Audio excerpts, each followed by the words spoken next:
that a kiss? And we're live. Hello, everyone, and welcome to episode 8 of Beyond Retro. I'm Nathan Kennedy, joined as always by Tyler Baker and Joe Amato. And guys, hope you're ready for this one, because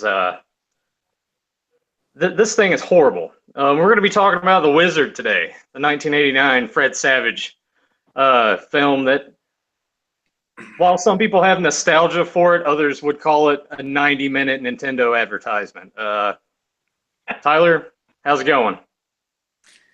I'm ready for Video Armageddon here today. I'm ready to, get my backpack and my skateboard and head from Utah to Los Angeles while listening to "Send Me an Angel." Man, that's what I'm ready to do right now. So, I think this is a film we definitely need to emphasize that it's not such a infomercial for Nintendo, because it still is a legit movie. It's not. But then again, too, why people make this sound like it's such a bad thing? It's a bad idea. It's crummy. It doesn't stand the test of time. And who says that? I've never heard that. I mean, I've heard it over the years. You just come across random. Because anytime the Wizard would pop up, you're like, oh well, I gotta stop and look at this. Or if somebody were to bring it up on a YouTube video or something, like. But I almost feel like with some we're not getting the full mass scope of what people think about the movie. We're only hearing what only a choice few individuals who think that their opinion matters. So it's more better to slam certain films and pick them apart and tear them apart instead of taking that venom and put it towards something like a Michael Bay Transformers movie and embrace the fine wine that is The Wizard.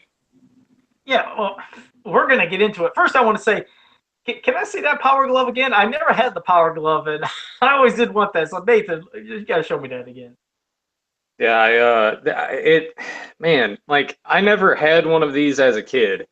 I got this at a pawn shop a couple of years ago. I'm not gonna tell you how much I paid for it because I feel like I paid too much, because this thing is a colossal piece of shit. Even as a kid, I didn't it just didn't work. It didn't work as a kid. Exactly. That's all. Go ahead. I went to a birthday party. It's the same house where I went and watched Child's Play and walked up from their house, and my dad scared me. But I can't remember if it was the kid Adam that I was friends with that was my age, or his older brother Josh. I don't remember whose birthday it was, but someone got this for their birthday. And I remember everyone was taking turns, and you have to program it so it can match the game that you're playing. And even when you did that, you could just see the disappointment immediately, that they're like, oh, and then they just started using a controller or using the D-pad and the BA buttons that are on here, because this thing is just so unresponsive. It's not even funny. Yeah, I've heard that from so many people, because again, I've never owned that, and I never even got to see it in person either. I mean, I never did. Nobody I knew owned that thing, but I just remember hearing so many, it was half the time it was always in the magazines, just the disappointment. It was non-responsive, they made it look magnificent, of course, on the commercial. And of course, in the movie, it just looked amazing. Look at Rad Racer. It looks like he's really, steering or moving. And then I know that, for Punch Out, it was supposed to be great, and it wasn't. But damn, at least if anything, it looks a lot cooler, I guess, than what it really is. It's a great display piece, and I guess it was, Nintendo trying to be ahead of its time. Yeah, it looks cool, and I've had this thing on approximately 10 minutes. And I'm already, my hand just feels really just gross. So I don't know how anyone... you sweat real bad? You're saying it sweats real horribly? Yeah, just the material in here, I don't know. It just... it's already just feeling kind of grimy. So I can't imagine anyone wearing this longer than maybe 15 minutes. I'm probably going to take it off here pretty soon, because I don't think I can go the entire episode wearing this thing. So you paid at least, I'm hoping, less than $40 then when you got that at the pawn shop? Not quite, Joe. Oh, okay. Yeah, I may have, fine, whatever. I think I paid $65 for it. which wasn't bad because it came with all of the hookups. It came with the that one game. It's like handball or something. Like one of the games specifically made for it, and it came with the manual. Okay. All right. Well, hey, I mean, at So, least you got that with it. I mean, it looks like it's in good condition. I mean, heck, the time that's oh just yeah, no, that's it's I in mean, really, really, really good shape. good. I mean, I wouldn't say then that's really that bad. I mean, there's always a collector value for anything, whether the thing sucks in most people's opinions or not. At least it's a great looking piece. But Yeah. no, to further jump back to what Tyler was saying, what a lot of people said. I mean, I never got that. I never got that. Oh, this is a 90-minute, Nintendo commercial. I've heard this for, the cartoons for He-Man, Thundercats, whatever it is, Transformers, about those cartoons were nothing but toy commercials for, make you get the toys. I mean, I never heard that like somebody went to go see Karate Kid. They're like, oh, that was just nothing but a 90-minute, video for you to go take martial arts and defend yourself. That's what I mean. I never look at it, things like that. I thought it was just a great freaking movie. Relate to that. When you were playing video games back then, any kid could relate to, damn, I would love to go and play in a championship somewhere. Wouldn't that be cool? And it's showing games and that's the thing, it wasn't just showing Nintendo, it was showing arcade games too. So, I mean, yes, we got to see Super Mario Brothers 3 at the end, which was freaking awesome, but I never at any point got that it was a commercial for, video games. I mean, it was, as we'll get into, a story about this, kid. You find out why he wants to go to California, bonding between families, fathers and sons, and everything. It's like, I at no point ever thought this was just a 90-minute Nintendo commercial. I mean, until Tyler just said that to me, that's pretty much first I've ever heard of it. I've never got that from anybody. But of course, maybe I just didn't talk to a lot of people who said that. I don't know.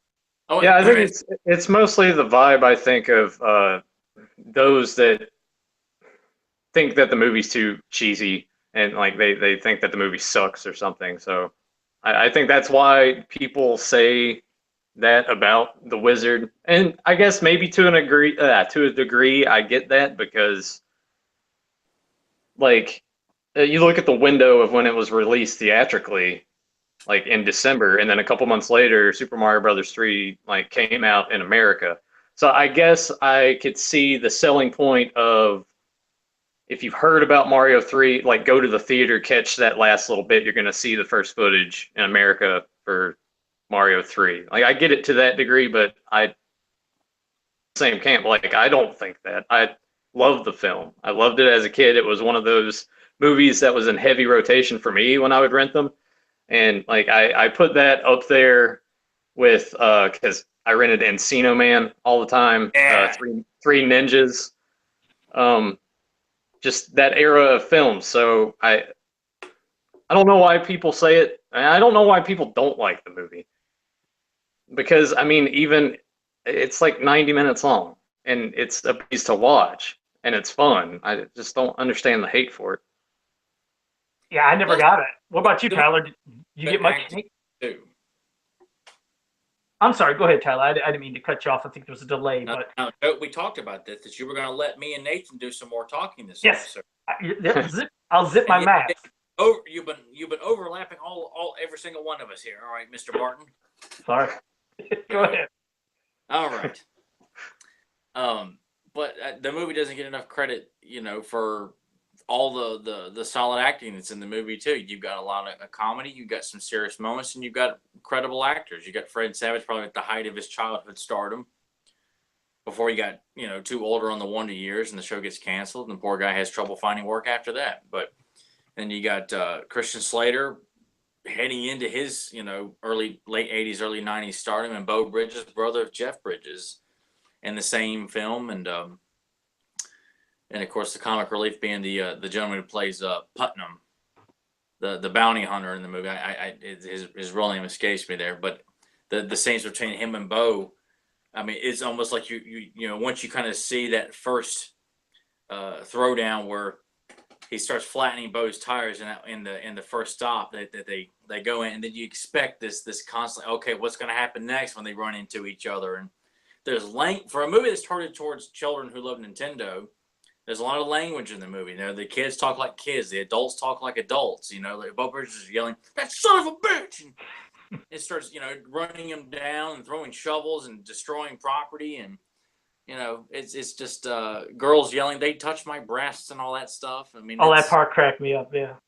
it's got everything. And that's why I feel like the movie ages so well. I mean, other than if you're one of those people who likes to nitpick fashions and nitpick technology, okay, fine, then I guess you've got a case, Mr. Douchebag. But I mean, I other than like I think some of the stuff they said about like the video games, like the scroll weapon and turtles and the technical jargon for the video games that's thrown in there, that could be picked apart. But even then, I'm like, it just doesn't matter to me. It doesn't matter to hear that they're throwing in random words while they're playing a video game, that really have nothing to do with it. It's just that's just kind of nitpicking, and because there's so much to like to nitpick, it kind of feels like, well, what the hell for? This doesn't ruin the movie. And I mean, to start out with is because and to its credit too, it takes a while for the whole Nintendo thing to come into play. I mean, even though it's a 90-minute film, we're not or Nintendo's not even mentioned probably for what 15, 20 minutes when they go to the bus stop and play Double Dragon at the there's pick a choice or there's arcade machines that had like multiple games you could play on it at one point. Yeah, the player's choice machine, yeah. like 10 and 1. Yeah. Kind of like the Neo Geo games Yeah. they had in arcades as well. But yeah, it's not like it's beating you over the head with Nintendo product placement. There is some in it, but Yeah. I don't think it's given enough credit for everything else that it does. Yes, you got Universal Studios advertising all throughout it, but it's cool because as kids, I wanted to go there. I think Nathan even got to go there as a kid. So, it's I mean, like, what's not to like about this film?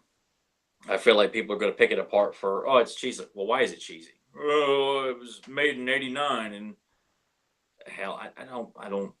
And really, too, if people have some problems with it, I don't want to sit and listen to their crap about it because I feel like it's just, it really just kind of comes off as people who just either didn't grow up with the film and want to tear it apart, or they think that they're, much higher than the rest of us, and they love their Oscar-worthy movies and stuff like that, and we just don't get the hell out of here. Because I mean, they're like you said. I mean, they're fun kid movies half the time, but they can still transition well to where you can still enjoy them as an adult. But like I said, it still there's a lot of family, tones involved in that. And like you said, you're talking about Nintendo placement, but I mean, my God, don't they go to Reno at some point? Is it Reno? I just want to make sure I know the exact Yeah. area. Okay, I mean they're going there. I mean, might as well say, hey, were they promoting for Reno and going to gamble and play, in the slots and the casinos? That's what I mean. It's like they're dissecting certain parts that they want to dissect just to make themselves, I guess, seem a little more intelligent for the reason they want to hate a movie. But I just didn't get it. Like I said, there was a lot of funny parts. There was parts that were kind of freaky. Those poor kids were getting robbed at every turn, which is a scary thing. You can picture if you were trying to, get to some, from point A to point B. You have no money. Money. You're just a kid. You don't know what to do, and you're getting robbed, a couple times. I mean, it's frightening. Then she has the one girl, Haley, she has a buddy that she goes into a casino, tells him kind of how to play. It's just kind of cool. Well, of course you can say, hey, kids aren't allowed in the casinos, but she snuck her way in. He won it looked like $400. I always felt so bad for him when he's standing there, and I think she gave him 10 or $20. Yeah, what was it? Of course, you got at the time I didn't know that was the boss for 48 hours and would go on to be Arnold's boss in Last Action Hero. But I was saying it's just this big kind of it just felt bad for him, because he doesn't know how to gamble, and Haley's yelling at him how to play, and all he gets is $10. I'm like, give him some more money there. I felt so bad. You're right. You felt bad. It's like, oh, this is terrible because they portrayed him as being, you assumed he was slow, possibly a little slower, than others. And when she was getting that 10, and he looked so excited, though, I was like, oh, that's pitiful. The poor guy got $10, and he's happy for $10. But so that was, there's that, and then there's the slight little love interest that could maybe, be budding between, Corey and Haley, in the movie. She wants to deny it, but at some point, the little chemistry. Here comes the kiss again. When you're a kid, there's always the hot girl you liked. You kind of related to that. there was just so many relatable parts. It was something that you could connect with, along with, like I said, just the whole premise of the movie. Wouldn't it be great to go to California and go to, I mean, to go to the championships and play in a contest to win $50,000? I mean, that would be every dream as a kid. When you're seeing that, it's something that we can't do. So just to see, it's like you can maybe vicariously live through this kid in this movie, feeling like, wouldn't it be great? But then you're wondering the whole movie, what is his obsession in California? What's going on? You eventually get there and you find out what the reason is. But hey, you got the bounty hunter going after him. You got the side story with the other father and son bonding. And he's getting obsessed playing Nintendo. That's what was kind of cool. When you see, like you said, Christian Slater or whatever. Oh, when he's sitting there, he's playing Ninja Turtles before they go to bed, and then he wakes up. I don't know if it was in the morning or middle of the night, and his dad's sitting there playing. And like you said, he's rambling nonsense about parts that aren't in the game or items, but hey, you're going with it. It was just cool to see him getting obsessed on the video games too. Go ahead, Nathan. No, I was just gonna say that one nitpicky thing that I do have, and it's not specifically to that movie, it's just as a whole. I hate it when they do show people playing video games and they're just sitting there like button mashing everything, like even the D-pad. I'm like, it does. That's not how people play video games. That always annoys me. But I could buy Bo Bridges doing that, considering he's never done it before. Well, He just clearly comes as like he's completely oblivious to how to play a video game.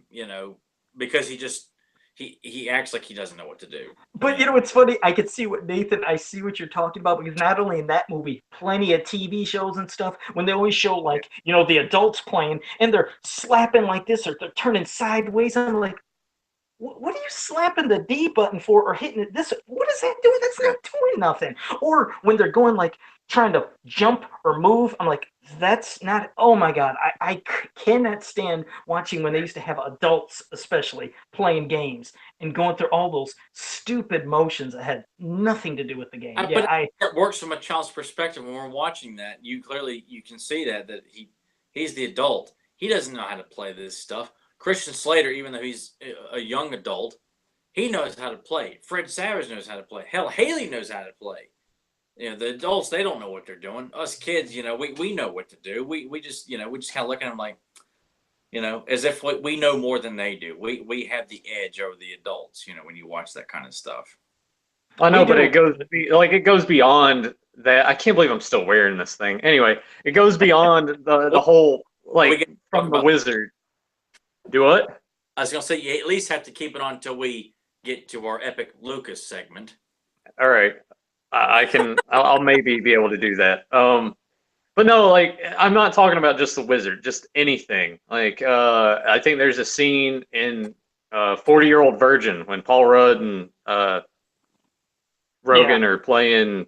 What is it? Mortal Kombat. Yep, and they're doing it. Yeah, they're just sitting there like doing that. I'm like, no one play. I mean, I've seen people playing games and like when they jump, they do this. I've seen that before, but I've never seen anyone just like, oh, no. I hate it when they do that. I do too. It's one of my biggest gripes of ever watching people play video games on TV and movies is that over-exaggeration of button smashing that makes no sense. You figure, like, at least this day and age, I think they're finally starting to have people do something that makes sense, because it's like everybody and their mother is playing video games now, unlike when we were growing up. It was basically the kids. Girls really didn't play that much. Adults sure weren't playing, but now it's like everybody plays. It's crazy. Go ahead. Yeah, like I watched a movie the other night. I can't remember. I think it's like Ben is at home, and there's a section where he's playing video games, and it was actually like I watched his hands just because of how much that bothers me, and he was actually, it looked like he was playing the game. I'm like, oh, finally, they're starting to get it right. Attention to details there. Well, I mean, that's it.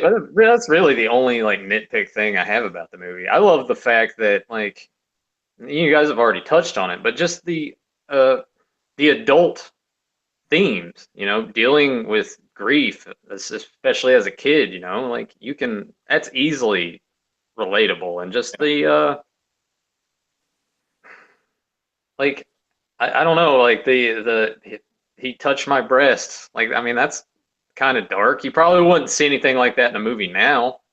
No. You wouldn't see most of that stuff in movies now. And like, while they didn't really mention it, you know, uh, I think like autism's kind of like the overshadowing thing. I think I read something that even the filmmakers were like, yeah, that we were kind of implying that's what it was, but we just didn't want to say it.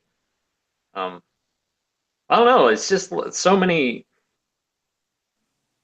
They just don't make movies like that anymore. And they also Like, throw in period. being a drunk in the movie too, because you over Yeah, argument with him and Bo at the beginning of the movie about him drinking and stealing the truck, and so they're throwing in all kinds of family issues that are going on, and Nintendo is far removed from this. I mean, hell, even when they're just playing an arcade, it has nothing to do with Super Mario Brothers 3 and the Power Glove. All these things are just part of the journey they're taking, and plus it's almost like the equivalent of pool hustlers. Like obviously the equivalent for kids would be like going to arcades and restaurants where they have arcade machines and hustling your way, getting to the big top, getting into the like the Hustler with Paul Newman or even Color of Money with Tom Cruise. I kind of feel like this is the children's equivalent of that. With some adult context or undertones to it with the language and things like that, and everybody's likable in the movie. The Putnam, I hated him as a kid, but as an adult, I'm like, God, he's such a lovable villain in the movie. And I mean, I always thought Haley was hot. I always liked the scenes with Bo and Christian when they're driving around. What happens to the truck this time? And Christian's always got this low key demeanor, and Bo's losing his temper and eating something, and it was just so many likable characters, and even Luke Edwards, who plays Jimmy, was I mean, does a good job of playing this essentially mute kid who's traumatized by. Then you hear about how his sister died, like she drowned in front of him in like really shallow water, when Yeah. no one yeah. was around. I mean, that's I didn't quite. That doesn't sink into as much, as much as a child when I'm watching and listening to it. Like I understand his sister drowned, but some of it just didn't sink into me like a lot of the stuff did. I'm like, when I went back and watched it as an adult, I'm like, wow, man, right in front of him. It just kind of. It's like how Ray Charles's little brother died.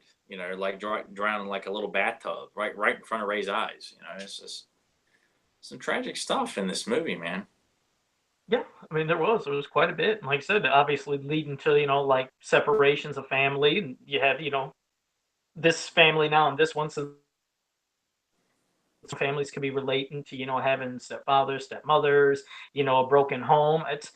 I mean, there was a lot of sadness within the movie, which tried to bring fun stuff throughout the movie, and then maybe bringing everybody kind of back together again at the end of wondering, this is why he wants to get to California. His main objection, the goal. What has he been hiding in his lunchbox? Why is he, like you said, not really speaking a lot? What is his issues? And then you see he just wants to like put pictures and memories of his sister in one place where he was with his family when they were all together still. Who can't relate to things like that? You remember having great memories with family, and let's say you had your parents divorce, and there was a special memory, and you can relate to that. And so that's what I mean. So throughout all that sad stuff, I mean they still they try to have lightheartedness, some fun stuff. Like I said, the constant battle between that bounty hunter and Bo Bridges and his son with the smash of this part of the vehicle, smashing this part so bad to where, like you said, the bad the bad guy, it says, "Hey, you want to make $50 to the one guy who's a a tow truck." I hated that as a kid. I was like, oh man, that douchebag. Exactly, because they go inside. Christian Slater. I'll be honest. What's his name? Because I hate that I always forget his name in the movie. Who? Christian Slater's character. Slater's character. Oh, great. Now you're asking me. Nick. Yeah. Okay. All right. Well, Yeah. thank you. Yeah. Thank you. Yes. Yeah. Yeah, so when they're at that place, when they stop off to go get a bite to eat, and Bo Bridges is, when like, let's get it to go, and Nick's like, no, let's just sit down, and relax. Because like you said, he's always trying to stay grounded. have his dad be calm. He's like, no, let's just sit down and have something to eat. And of course, then when everything's happening, they go out and they see that their vehicle is being towed away. He just turns around, let's go back inside. Like, what are we gonna do? He tells his dad, let's just go and sit and eat. It's terrible. In the condition of the bounty hunter's vehicle, I was like, man, his was like 100 times worse. It's Oh my. smoking, the back end's hanging. It's like Well, that I mean, thing would just, nothing can top their truck being stripped, for parts, but yeah. the fact that he's still driving that car around all the way into Reno while the rear bumper's dragging across the ground, but it was so many fun little comedic touches. These guys nothing is stopping these guys from getting to these kids. They're gonna get there one way or another. Yeah, because you put aside things like, okay, you figure, hey, wouldn't a cop have stopped that vehicle, that one that's smoking with his fender hanging down and just a complete mess? But that's what I mean. It's just a fun movie, and even still, the goal of trying to get to find his son, as Bo Bridges is trying to find both Corey and Jimmy. There's that part though when I think they're getting a different vehicle or something. He's sitting there. He's still back to playing Ninja Turtles. It's like he's so obsessed. He's even forgetting about his kid. That's what other little funny little parts. Thinking, shouldn't you be going after your boys? But you're sitting here. You just got back sucked into playing Ninja Turtles or whatever he was supposed to be playing. That's what you got to. For some reason, he says he's well. I guess I'm getting confused because I remember the show clips of Super Mario Brothers 2 in the film. And for some reason, I'm always associating that he's playing that, but he's not. He's playing something where he's closing in on the Barbarian. Yeah, he said that, and I didn't know. I was like, could that have been Rygar, Karnov? I don't know what it was. I just know that I thought he was playing Ninja Turtles at one point with, like you said, made up name or made up things and items. I thought, okay, is he back to doing that? But again, it just lets your imagination run wild because obviously he's just sitting there rambling nonsense. Well, anyway. you could even say too, from a dad's perspective, parents are not going to be so involved with these games. They're not going to play Legends of Zelda and know who Ganon, Link, and the Moblins are. They won't know official names, right? Yeah, they're just going to kind of call them whatever. So you could almost, see that being like why he's saying all this random stuff when he's playing these video games because he's an adult. He doesn't know the characters, So I'm not that I'm making passes, but I'm also looking at it from the perspective of when I would watch my parents play the video games. They weren't really trying that hard. They weren't taking time to know who characters were and all that stuff. So it was only through chronic playing and stuff like that that they would know, characters from cartoons and movies. But video games, no, they either get too dizzy watching us play Mario Go Kart or something like that. Did either of you guys? And I'll ask you, Nathan. Did either of you when they were mentioning the scores, like you remember when Jimmy, I can't remember if it was 50,000 or whatever when he was playing it. Dragon? 50,000 on Double Dragon. Did either of you guys then, pop in your Double Dragon back in the day? Because I know I did, and say, okay, let me see how quickly I could get to 50,000. I remember I used to compete with hearing something on the show, like, let me see what they're talking about. I don't know if it was just me. What about you, Nathan? Maybe it was just something I did to be. No, I never did that. I was never much into high scores, even on arcade machines. I was never one to be like, I have to get my initials in the top 10 or whatever. That was oddly enough, because as a kid, I was very, very, very competitive playing Nintendo, but I just, scores didn't matter to me for whatever reason. I don't know why.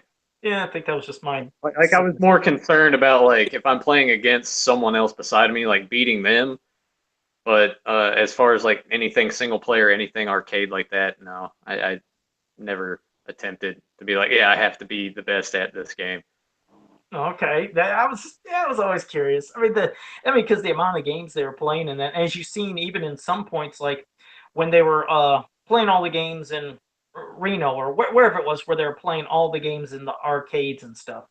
I remember, I think when they were playing Rad Racer, when Jimmy was playing Rad Racer, it was the arcade Rad Racer compared to when, obviously he went to, meet up with Lucas, which, you guys might as well transition to that in a second. But when he meets up with Lucas and he's playing Rad Racer, which I think it was Rad Racer, it was the Nintendo version, but I think.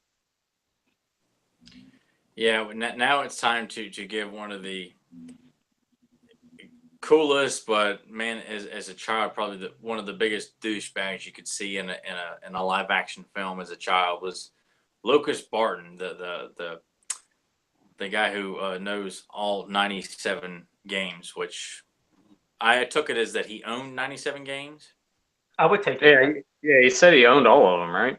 Yeah, yeah. Which, like, man, what was his parents doing that he even so much that they bought him the brand new Power Glove that is given quite an epic introduction with, you know, the suitcase being laid down, opening it up, and him putting it on there. Like, what is it? I don't know. And then you have this really cool like rock music playing when he's gearing up, and then it's go, and the music kicks into gear, and I mean, there's just complete douche written all over his face. But you're like, man, he's cool though. I mean, I hate him, but it was such a. I still have so much fun watching the Power Glove sequence. I mean, just going on YouTube and just look at Lucas Power Glove. That whole sequence, it's a memorable sequence, you know, to see. I mean, because I feel like there's multiple villains in this movie too, and he's the villain for the kids. Specifically, like the kid villain is Lucas, so that's why it's a big deal. And of course, it's always fun to hate the villains and love the villains as well. And Lucas stays a douche all the way to the very end, you know, by trying to like, oh, look, they're down over there. Hey, you over there, you know. Just Yeah, to, that was terrible. Trying to get his competition out of the way. Little Tobey Maguire hanging out next to him and everything. Yeah, with his mullet and everything. I want to hate them one question though. What do you think of the Power Glove?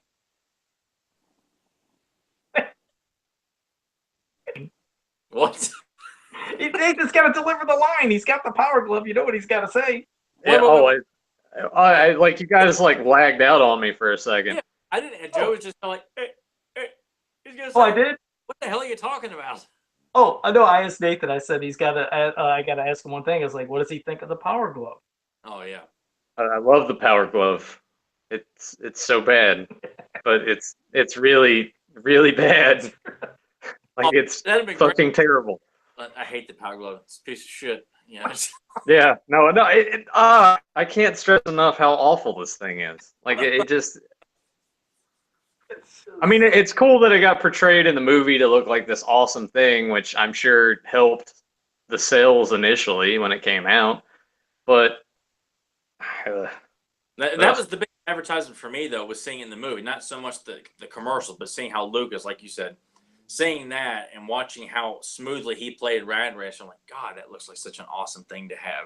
Yeah, if only it worked that smooth, like it did in the movie. Well, I'm sure they.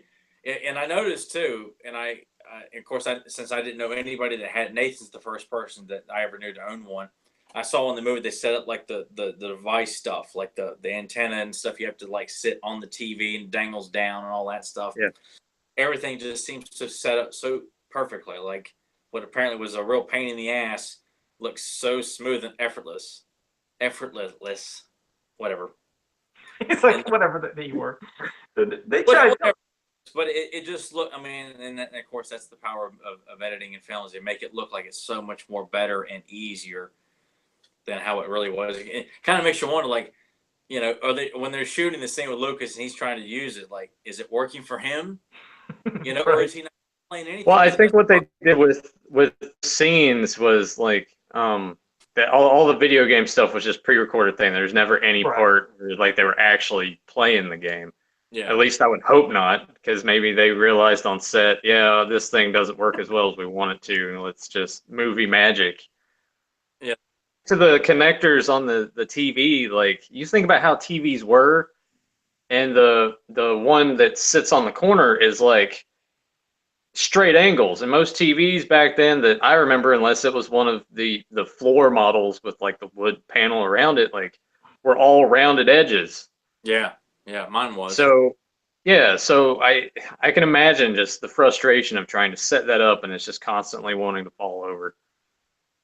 That would have been I like I said, I know that, well, you know, Nintendo at least, you know, was always trying to do something, you know, different, revolutionary. You know, some things maybe they didn't work, you know, some were to suck them in. You know, you could say the same could be said for, you know, Rob the Robot. You know, not many games really worked with Rob the Robot, but it was still cool. It was, I guess, a selling factor. It's a shame some things couldn't have worked even better, because that could have been so much more as a selling factor and to build games upon these gimmicks. It sucks it didn't work. I also want to say hey to JSP in the chat room. He's here. Thanks for joining us. appreciate having you here. And he said, great marketing. Yes, it was. Tyler Power Glove. It was great marketing in the movie, along with, when you were talking about Tyler, I think I got more enjoyment from the commercial because I just remembered, how they showed the kids standing, and there's this gigantic screens in front of them. And I feel like I said, I think it was Punch Out when he was doing one of the games because they were showing multiples. But I always thought, oh, damn, how cool would that be if that's how you could hit Mike Tyson or anybody in the game. But for everybody, I guess, that got to play it, they said it sure didn't feel like that. I even had to, knowing that we were discussing this, I looked up some YouTube videos for the Power Glove. They showed a new generation of kids playing the Power Glove, and sure enough, it just was barely working. They said, God, it's just so, non-responsive. But they agreed if it could have worked, they said this could have been pretty damn cool if it could have worked, and sucks it didn't. That's Yeah, I mean, why Nintendo's never bothered to go back and try it again. With it having such a fan following or something that doesn't work, why not? I mean, the Wii was such a popular thing. Why not do reinvent the Power Glove? yeah, I'm kind of surprised now that, like, since that's come back, like, motion controls in video games sort of hit a resurgence, and it works way better. Why they didn't just do like a nostalgia, like, oh hey, we're re-releasing the Power Glove, and you don't have this cord right here that attaches to it anymore, and Yeah, you can actually play your games that way. And you would think even back then that this would have been like a surefire thing, because here you have kind of two colossal companies. You got Nintendo and you got Mattel, and they're going together to like come out with this product, and it just sucks. yeah.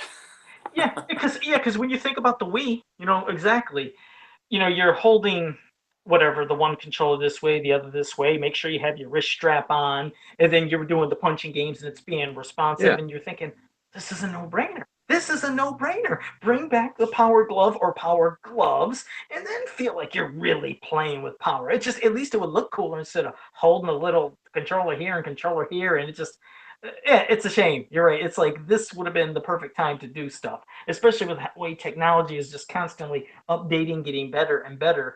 Why not try to improve upon it? I remember the Virtual Boy. I didn't own it, but I remember. Ew. Oh God, I remember playing it because I used to work at a store called Software Etc. back in the day.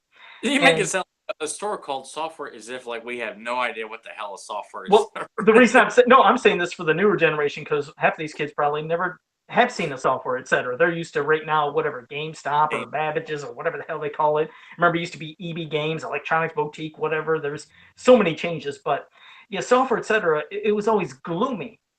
The first time I remember going into Software Etc., I remember seeing some Genesis games and freaking out because they were getting them before Toys R Us or anywhere else, and I didn't know that the store would get it. I thought it was just about computers, because pretty much it was. They were pretty much focusing on computer games, and it was gloomy and purple in there. It was just a weird looking store. And of course, I ended up working there eventually. But I remember when we got the Virtual Boy, and we were trying to hype it, and they had the floor model, and kids, adults, everybody's coming in and playing the game. Like, God, that thing hurt my eyes. It's like nobody wanted to buy this piece of crap. And of course, it just absolutely flopped. But just the amount of things that, like I said, Nintendo has tried, and some have been so successful. And it's figured, okay, if they didn't work then, maybe just try to improve upon it, make it better, But well, of course, we got virtual reality helmets and things and attachments now. So I guess everybody and their mother's making that. So, but well, let's fly back to the Wizard, and for me, I'm just gonna fast forward, I guess, kind of towards the end, just because there was a part that drove me nuts as a kid. Now, you remember Super Mario Brothers 3 was being unveiled because they were playing all these games, and they said, okay, now you're gonna play a game you've never played before. And everybody's wondering what it's going to be. And when they all sit up at the end, it's Super Mario Brothers 3. And I remember when I'm seeing this, in the theater, I'm freaking out because it's like, oh my God, I can't wait to get this game. But I also hated that if this is a game that you've never played before and you know nothing about, how do they know stuff? Towards the end when Haley's sitting there yelling, and so is Corey, when they're like, get the warp, play the flute, or play that, it'll take you to the answer. How do you know? You never played this game. You don't know nothing. That, even as a kid, I hated that part. Didn't know. I say when I saw that as a kid, Mario Brothers is already on. Has already been released. I'm seeing the Wizard on VHS, and they're yelling stuff that I was aware of. So it's never played before. I've played it before. How the hell is this possible? And So it was, and I didn't, of course, not understanding that, it was released in theaters as a marketing ploy, to get people interested in Super Mario Brothers 3. So it didn't, of course, now when I watch it now, yes, it makes no sense that they're yelling, get the flute, get the star, Jimmy, get the star, and, find the warp. If he finds the warp, he can jump warp. Like, how the hell do you know this? Yeah. I was like, when I watched it last weekend, yeah, that part bothered me a lot. When you started talking about that, I'm like, all right, I know where Joe's going with this. It's the warp whistle. I'm like, why? Yeah, no one's ever But seen it before, and yet everyone's an expert on it now. I mean, it makes sense because you're going to introduce a new game. You want to at least throw out things to people who see this movie that you can do this in the game. You can do that in the game. To see the raccoon outfit that Jimmy, ends up flying, and I'm like, oh, to see that in the big screen, you're like, oh, what the hell's he doing as Mario? I mean, I get why they're doing it. Yeah, story wise, it makes no sense, but from a marketing standpoint of what they're doing, I mean, I get why they show make it at least a quick attempt to show one of the warps that Jimmy goes to, the raccoon outfit, and the matching game that I always like playing in Super Mario Bros. 3 that I always sucked at, but Yeah, to time it just right. Yeah, exactly. The top of the face, the middle of the face, the bottom. The part that could have, because I used to think about that as a kid, and I always, again, I hated the part about, her and them knowing everything without never playing. But I figured, you know what? They were showing so much of them looking through all the video game magazines, calling the hotlines, whatever. You could yeah. at least, if anything, maybe when they said, we're going to be playing another game, and maybe they should have had them announce it would be, Super Mario Brothers 3, and then like everybody's freaking out, and then it could have been where they would have took their intermission. Then they could have came back, because in that intermission, it's possible that the girl Haley could have had a magazine saying, "Oh, they're talking about But they have." that wouldn't have been nowhere near as No, epic. no, no, listen, no, no, no, Do the Super Mario Brothers, and then the no, door burst open. Your no, way was just no, tank the no. film. Listen, no, I meant if they could have had it to where it announced it, and it sure could have been epic, and they could have had them hanging there before playing. Maybe it No, could have gave no, her. no. Listen. You're not letting me finish. You're not letting me finish. It could have gave her a second to, if they had a magazine to where she read up on Super Mario 3, and then that would have gave her a reason of knowing about the warp pipe and blow the whistle and hit the star. Because otherwise, it's just a whole bunch of nonsense she's spitting out. Thinking, how do you know any of this? At least she could have had a magazine where it could explain. That's how she knew. So she's relaying the information to Jimmy, like, get the whistle, get the warp, hit the star. It could have made something, if they, however they did it, if they could have implemented somehow about her looking at a magazine. I think it could have filled that gap that has still drove me nuts all these years. I've always hated that damn part with her. But then it would be such a downplay introduction for the game when he says you're going to play Super Mario Brothers 3, and they're like, huh, well, better call the hotline. And then it's like Jaws eating the air tank at the end of Jaws. Sharks don't do that, but if you're buying the story, you'll believe that Jaws sitting there chewing on this tank of air before Roy Scheider blows him up. Same thing with this. No, it makes no sense, but within the context of telling the story, making a movie, their way was so much better. Joe's would have just taken all the air out of the tire. It would have just Well, thanks. big headed in his chair. Well, somebody in the chat room, Spike or Evil Master of Untouchable Combat, said he always assumed. Yeah, he said, I always assumed that they read as many magazines as they did, and therefore that they kind of knew the stuff and didn't need to see it on screen. That can make sense, because either way, that's what I meant. If there could have been, maybe not showing an elaboration like I was saying to that degree, but some knowledge of at least knowing the game, like, okay, they're playing something they've never played before. It ends up being Super Mario 3, but at least they know something about it to give them an idea. So while they didn't know about, like the hidden areas, like, how Jimmy had to fly up and go around and find the secret warp, while they wouldn't have shown all that in the magazine, at least the magazine, yes, you could be under the assumption of they knew this is a warp pipe, this is a whistle, this does that, and just gave them an idea, especially then to say to Jimmy. But yeah, So maybe not. there could have been like a little swipe over when they're at the arcade in Reno playing, and instead of her having like a Cosmopolitan magazine, it's like a Nintendo Power or something. Yeah, I mean, shoot, they were looking through enough to the whole show. It's like you figure, you can kind of assume, yeah, then maybe she read this somewhere, he read it somewhere. Because, like I said, it made no sense. But otherwise, I mean, it was just a fantastic movie. everything about it was great. You win at 50,000. Could you imagine that? They're gonna split it 50-50, but like I said, it was just a dream of every kid. I wished I could have flew off to some contest somewhere and had a chance to go for 50,000.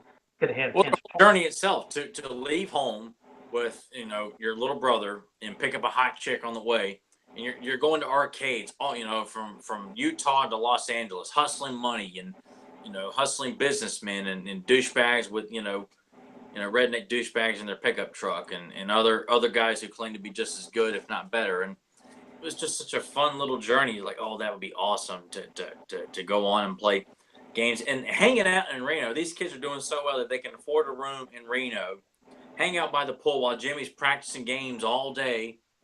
It's like, man, as a child, like, man, no adults around. You're spending all your time in an arcade with like apparently a lot of cash to pay for a room and blowing up the phone lines for Nintendo Power. I mean, it's Yeah, that I think all the money probably went right to that. Half the prize money went to paying that gigantic bill. It's but like $1.90. I wouldn't be surprised if they ended up like just sending the bill straight to the hotel, like because the kids, I could see them like stiffing them on the payment and everything. Haley probably had like some stolen credit cards or something like that. Did that Yeah, hotline actually cost money though? yeah, yeah, yeah. I thought Did it it? did. That was one Yeah. of the perks about it, is that you had to pay it. Oh yeah, you had to pay. I mean, I never paid, but there was a hotline. I mean, I never called, Yeah, I but yeah, never. there was a yeah, there was those hotlines and whatever it used to be back in the day. $2.99 the first minute, $1 each additional minute, just like anything else. Like call Freddie, call this person, call that. Like I remember the Freddie bill I ran up, unfortunately, but yeah, yeah, you'd have to pay for that stuff. So that's why I guess most people they would hope they would eventually get the magazine and look and see if there's any tips or tricks in Nintendo Power, EGM, Game Pro, whatever it was. Those were just another thing in itself, just to have all those magazines. I think I even tried to compare. I can't remember what it was. If it was, damn, the magazine that they were looking at towards the beginning, the first one, and of course they open it and it shows like the advertisement for the Yeah. championships. And I remember having that magazine. Like there was no advertisement for that, but of course I forget this is a movie. But I remember as a kid, it's like I don't have this page. But you always start to relate. Everything I've seen, I felt like I would relate to what I had compared to what was in the movie. Forgetting yes, this is just a movie, and of course they're going to change things up. I'm picturing a Could little you Joe imagine like how terrible it would have been to work for that hotline though? Oh, Like just have these kids call you constantly asking for tips on like Castlevania or whatever, and half of them you probably can't understand what they're saying. and trying to keep them I don't. on the line for a long time so the bill can go up and up and up. Yeah, I kind of wonder if there was any pressure too from like bosses at those call centers. It's like, well, you got to make sure that you keep them on the line for X amount of time, otherwise it's your ass. Like you're fired or something, you know? Yeah, Like it speaks slow that had to tone. have been a terrible job. Yeah, I don't no, know. I could see that being funny if you were kind of poking fun at the kids, if the purpose was to keep them on long. I mean, I could picture Nathan just having a field day of just feeding him a lot of nonsense and stuff like that too. Just doing everything possible, to keep him on there, and then probably feed him some bogus information as well. or just delay them. Yeah, because like the kids calling in wanting to find secrets of Super Mario 2 and like, okay, so you're wanting to know about Super Mario Brothers 1? Or what did you say? Like they're just slowly talking, saying the wrong stuff. Like, okay, let's get you started. Now you got to turn on your, they run the whole scenario. It's like, oh my God, this poor kid, he's been on there 10 minutes and he's just, I think, just now hit the start button and started the game after that introduction. And then when the bill comes, You want to play Super Mario Brothers 2? Why? Wouldn't you rather play, Ninja Turtles or, hell, I mean, Blades of Steel or, just for there's been like kids. a ton of other games. Wouldn't you rather play? Because I only played Super Mario Brothers 2, rented it one time, and I hated it. It's You know, not. It's not bad. I think most people just shit on it just because it's not, the typical Mario formula. But if you look at it for what it is, basically just a reskin version of a Japanese game. I can't remember what the name of it was. It's like Yeah, Doku Doku yeah, Panic or something. something like that. Yeah, I can't remember the exact name either. But no, you're right. I remember when you first played it, it felt so strange playing Super Mario Brothers 2. It just felt weird, Yeah. even, but, hey, it's still played, and then you got to the end, and he's dreaming, or whatever the hell the ending I was. need to Yeah. the end. Don't make it sound like everybody gets to the end like Joe Amato does. Oh, okay, well, all right, yeah. Well, yeah, there's an ending to the game, but I remembered when. To as kids, because you guys are always beating the Nintendo games, and I'm struggling enough as it is trying to get to certain levels. And you're like, yeah, did you beat it? Yeah, I beat it. I took it on back to the video store. I'm like, how'd you do, Tyler? I'm I'm almost there. Yeah, and what an insult to Americans when you find out that when Super Nintendo comes out and you get Super Mario All Stars, and you have, Super Mario Brothers 1, 2, 3, Super Mario USA or whatever it was they had the real Super Mario Brothers 2, which was, of course, in Japan, but it wasn't released here because they thought it was too difficult for us to play. So we never got the real Super Mario Brothers 2 until we got to play it on Super Mario All Stars, if I'm not mistaken. I didn't know if you remember playing that, Nathan. Yeah, no, they called it the Lost Levels. Oh, is that? Yeah, okay. Yeah. On the All Stars cartridge, they called it the Lost Levels, but it was actually the real Super Mario Brothers 2. All right. Did you ever go through and beat that game?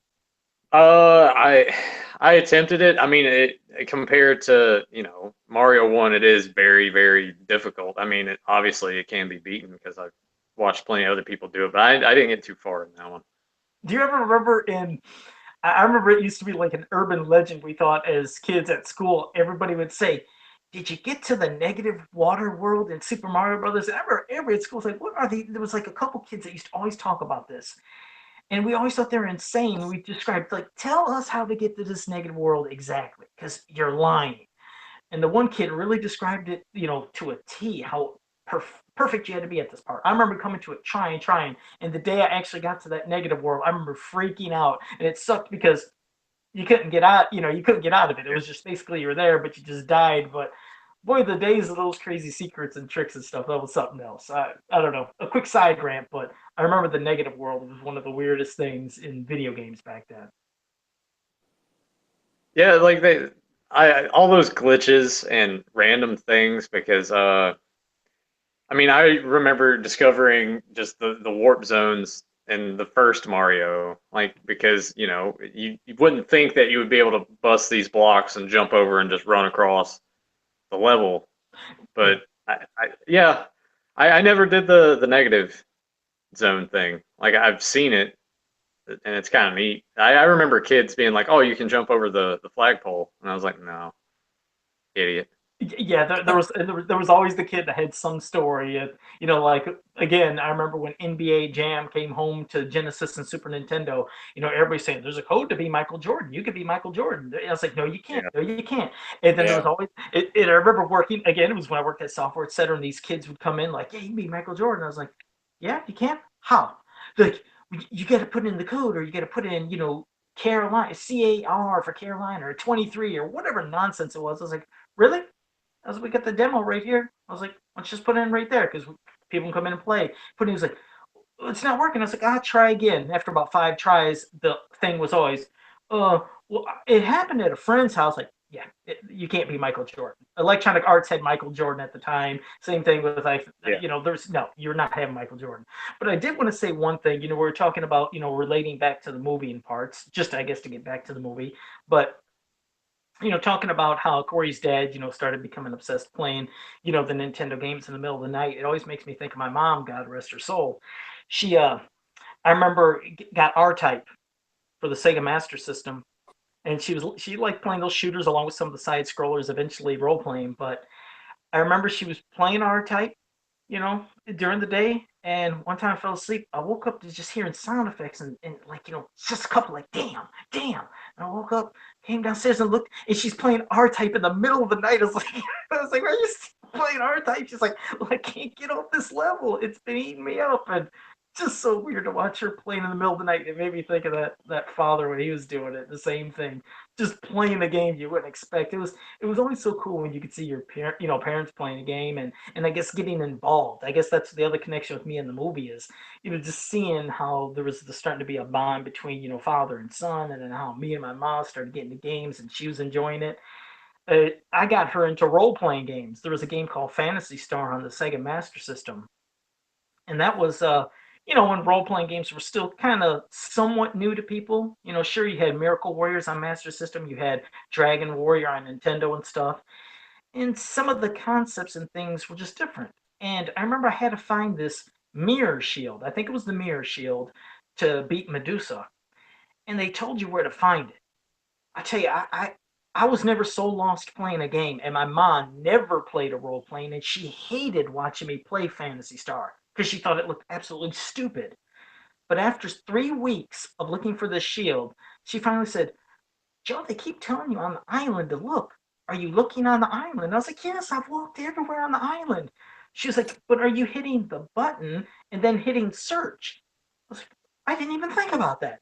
And I started at every part on this island part on the map, and the last part, believe it or not, I hit it and the shield came up. She screamed, I screamed, and she immediately got hooked on Phantasy Star and started playing. So I love just the relating parts with, family and things. It always brings, I guess, good memories back.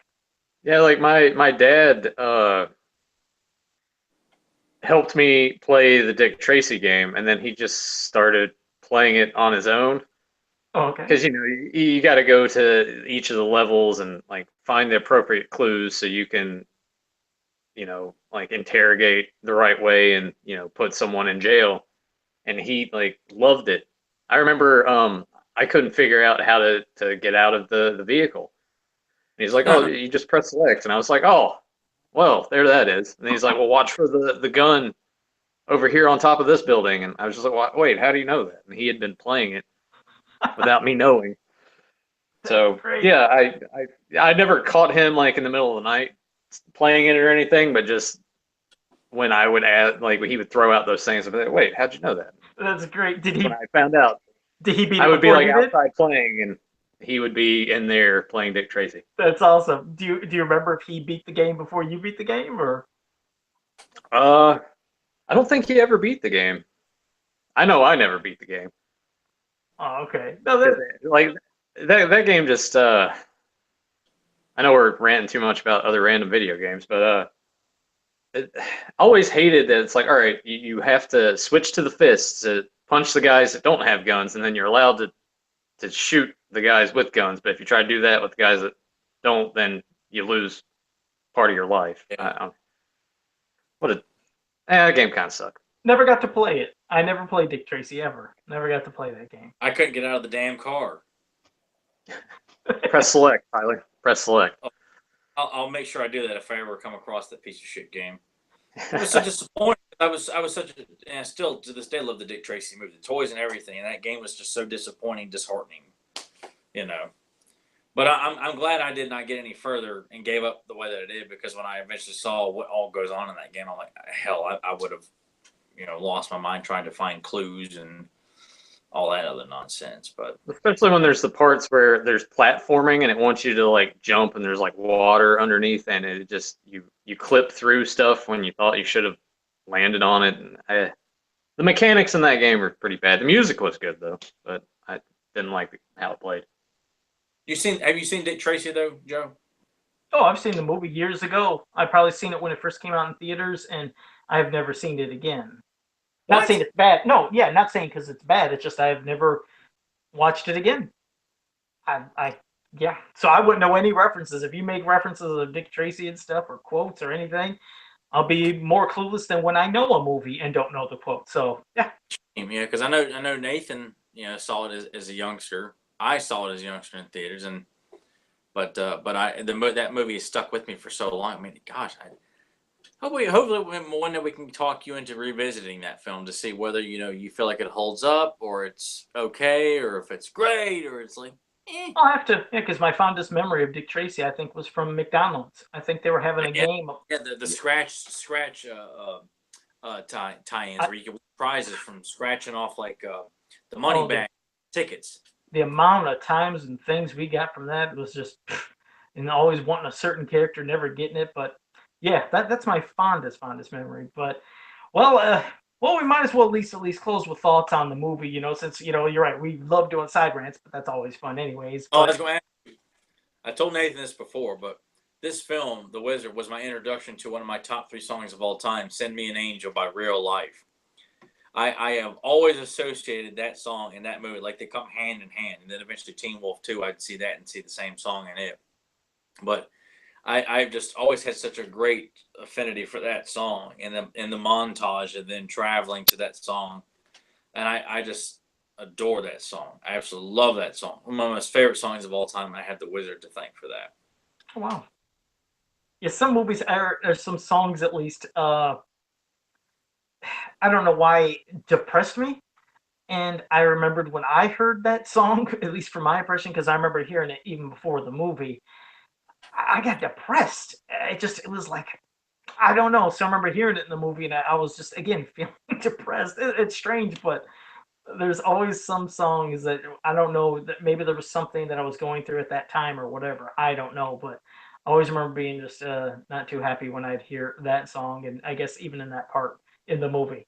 That's weird. Everybody's got a different impression. Like I said, we always have different ways. Sometimes whether we're seeing the movie in the theater or like how you said, you see a movie maybe on tape first or however it goes. There's always different impressions.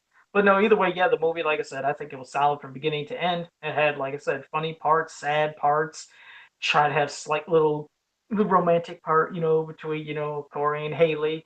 And yeah, like I said, even the funny things. Like I said, that part with when she says you remember when Jimmy got grabbed by the bounty hunter guy or whatever, and you're thinking, oh God, he's got him. What's gonna happen now? When she came in and she's like, that he touched my breasts, and that was just it. And then all the security came, and then of course she said the same line to her buddy, who won all the money in the casino, and all his trucker buddies.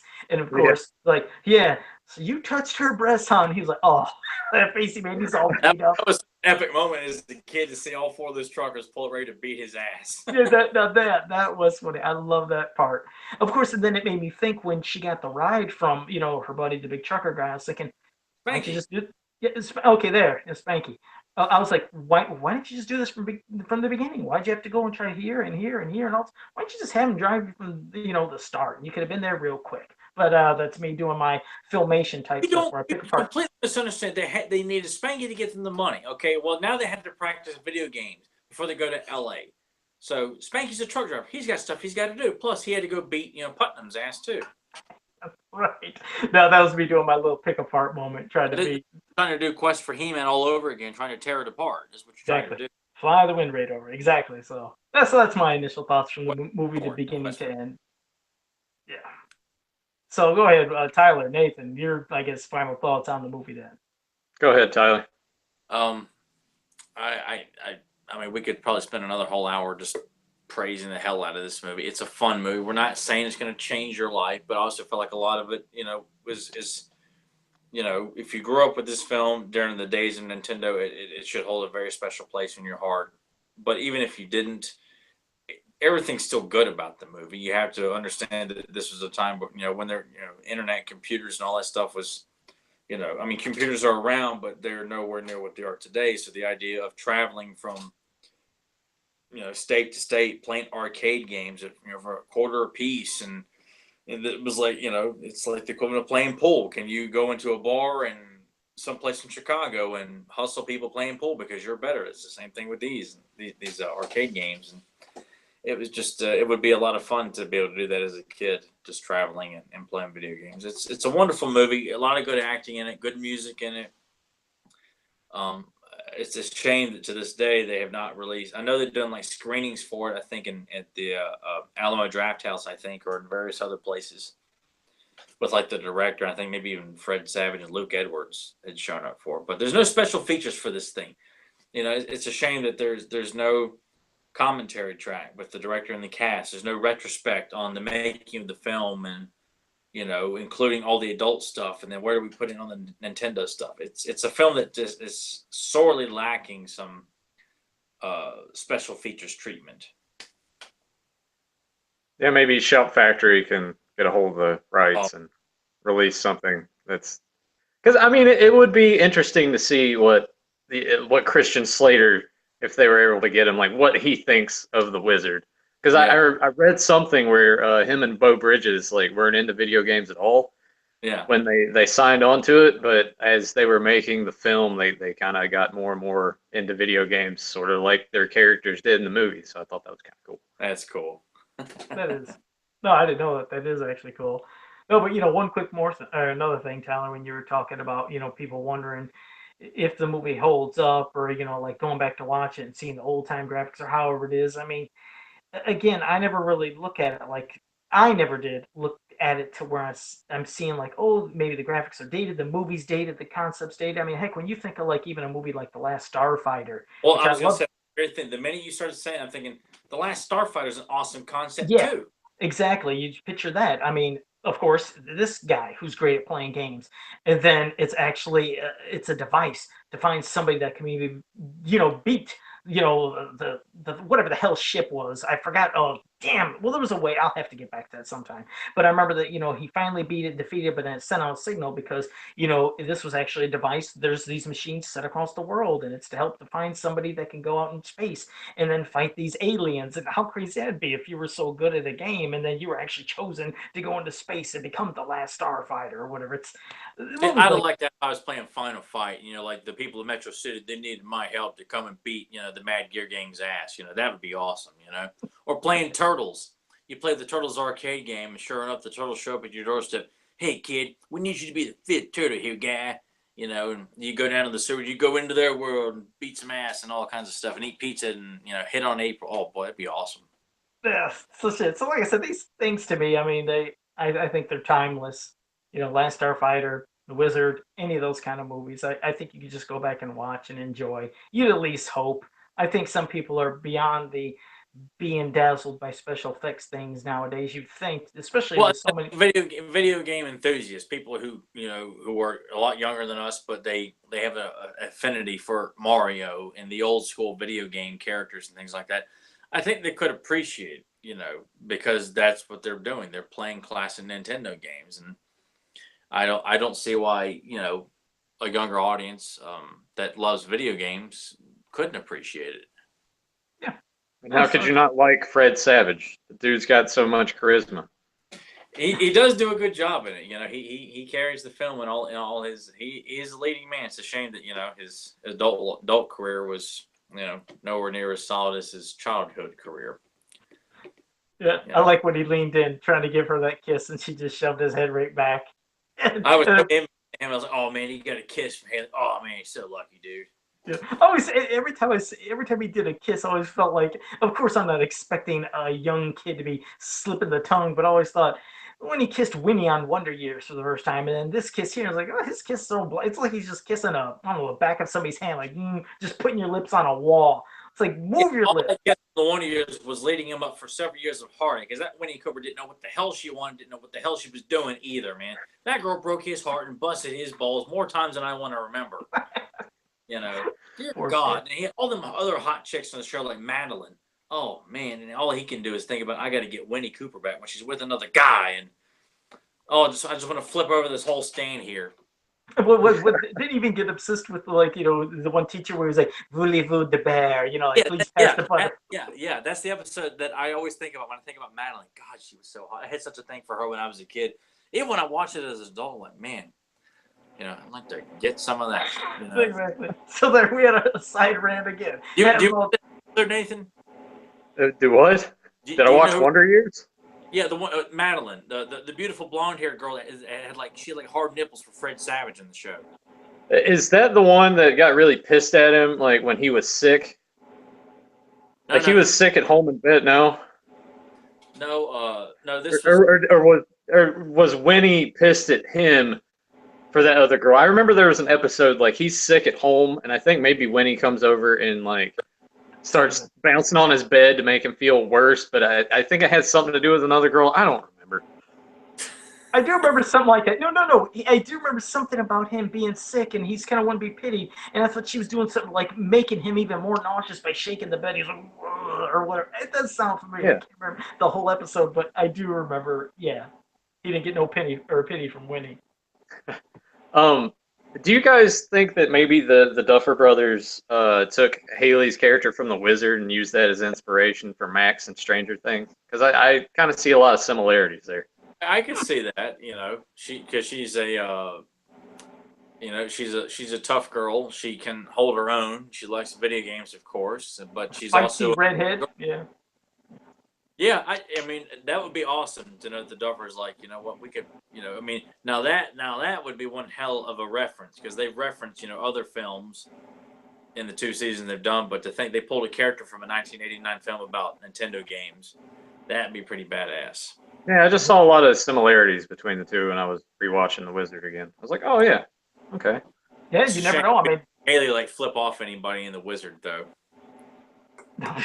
That'd have been Yeah, they definitely have done a lot of references, like you said, to the '80s and Stranger Things. Of course, I haven't finished all the series yet. oh, The on episode 2 now. Shut up! No, I'm on 3 or 4. I think I might be 3. going to 4. Hey, I'm trying to like speed it up a little bit, so I think I'm on 4. But I did see one reference. See, I can't remember the timeline that Stranger Things is supposed to be. If it's 84, 85. I don't know if they It's 84. 84. All right, because at least I maybe have to go back and watch, but I had my nerd moment, if you will, when I was watching when they were calling Will Zombie Boy when they were trick or treating, and of course Jason appeared. I was like, wait a second, that mask is from Part 8, and that didn't come out till years later. But whatever, they are Well, different. at the Halloween party, one of the guys who's hanging out with Billy's wearing a Cobra Kai outfit from Karate Kid. So, you know, for one flaw you found, I found one to help solidify the year of '84.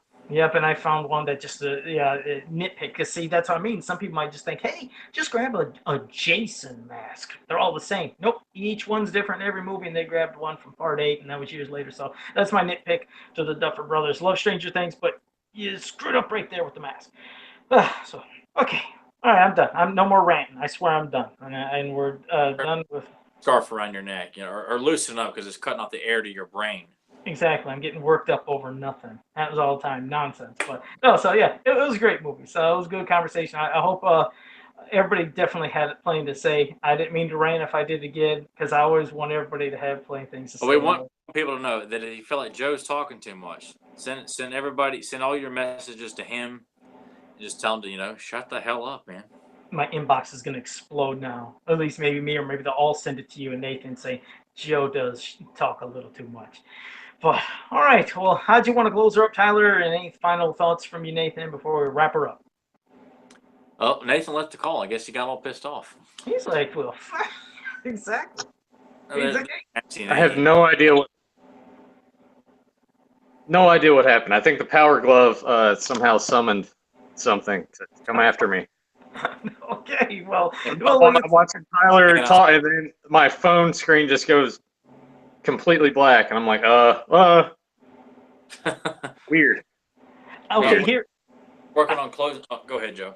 I wanted to say something that was from JSP in the chat room when we were talking about years and stuff. He said, yes, it was supposed to be 1984. And then when I made my reference of Friday the 13th, he said, that's okay. He said, Oingo Boingo's Just Another Day, he said, came out in 85. He said, the year after this show was supposed to take place. So, hey, see? So there you go. I guess there's a lot of things people can catch. Some people can catch things more than others. Maybe right issues where they're trying to go for songs that came out in '84. You probably go with what you can get. Yeah, it's kind of a stretch, I'm the same way. Like I would tear apart Big Bang Theory when I would watch. I'm like, these guys wouldn't argue about that, or the comic book references and stuff like that. I would nitpick that to death too.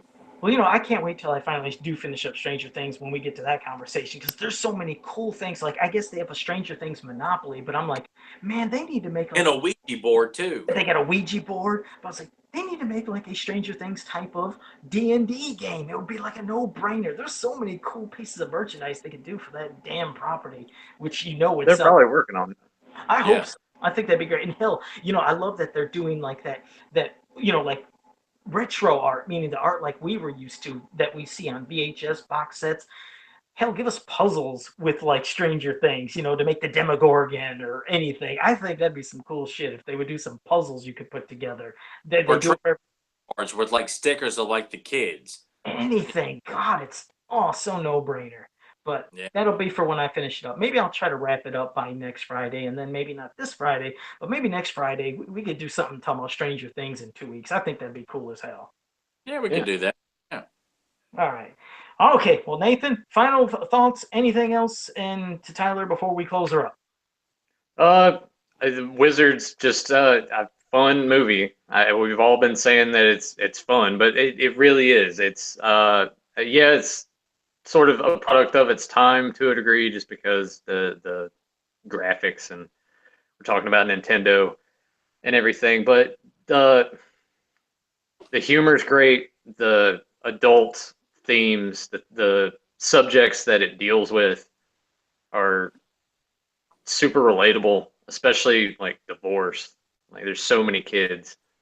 Like most of my friends, their parents were divorced when I became friends with them. So I could definitely see this movie striking a chord with a lot of people. It's still amazing to me going back and watching it that they got Beau Bridges and Fred Savage and Christian Slater, because especially Fred Savage and Slater, they were kind of like that was their peak Yeah. almost in their career, and for them to sign on and accept to do something like that, it's like really cool. We didn't really touch on the ending scene of the film. I always loved like that setting, that Oh. dinosaur park, and Yeah. you know, just that sweet tender moment of like that's basically all he wanted to do. Mhm. Yeah, he's good at video games, and he got sort of like swept up in this, but to see him at the end like finally open up, and this is the reason that he did all this. I don't know. It just strikes a lot of chords. It's funny and it's sad and it's awesome. You know, the montages and all the video game footage. Especially, I wish I could have seen it in theaters because it would have been pretty cool. It's like, oh, this is the first time you're seeing Mario 3. But just a really good film, and like we already said, it's a damn shame that there's no release that has bonus features, because this is one movie that I like deserves to be talked about, especially by the cast, the director, their thoughts, any of the weird things that happened, like the Power Glove work and kicking them out of things. Oh yeah, and the other final thought for me is that this thing is trash. It's trash. I hate. Yeah, You need those to are get my. a nice. You need to get a nice suitcase or whatever, that kind of metal case to have it displayed in. That'd be cool as hell if you could get something like that. At least you could have one amazing thing to look at. Maybe not play with though. And Oh, just no, like maybe, show up at a Dave and Buster's and like sit it on the ground and take it out, and it's like, all right, guys, here we go. No, Right. Right. All right. Go ahead, Tyler. oh, I got nothing else to say other than check out the rest of our episodes on YouTube. Go to the Beyond Retro Facebook page. All three of us are available on Facebook to criticize or comment or critique or whatever it is you'd like to say about the podcast. Let us know. You know, things you want us to discuss, what you like, didn't like. We're an open book. We're not going to turn down any feedback. So just let us know your thoughts. And we hope you'll continue to listen and check out the short but ever expanding back catalog of episodes, and join us as we continue to talk about, I'll say this too, like the Christmas season coming up, another month or so, we're doing like Christmas related movies and things like that too. So we got, fun stuff like that coming up, and who knows what we're talking about next week. I guess we'll just kind of spitball what the next episode will be about. It could be about an awesome cartoon, could be a cool TV show, could be another kick-ass martial arts movie, could be a Van Damme movie for all we know. We have no idea what we're going to do next week. So Yeah, we'll see where it takes us. But all right, well, I wanted to say, thanks to JSP, and let me scroll up because it was one very lengthy name, and Spike or Evil Master of Untouchable Combat. Thank you for joining us in the chat room and for your comments. We appreciate it. We hope you enjoyed this episode. So yeah, so we'll see you next week, and see you next week. I don't have a closer for this this show. I don't do a tag. we don't have to be so formal. Exactly. I don't have a tagline. That's my tagline. I don't have a tagline. No, but thanks for joining us. We'll see you next week. All right, later. see you guys. This is so bad. It's really bad.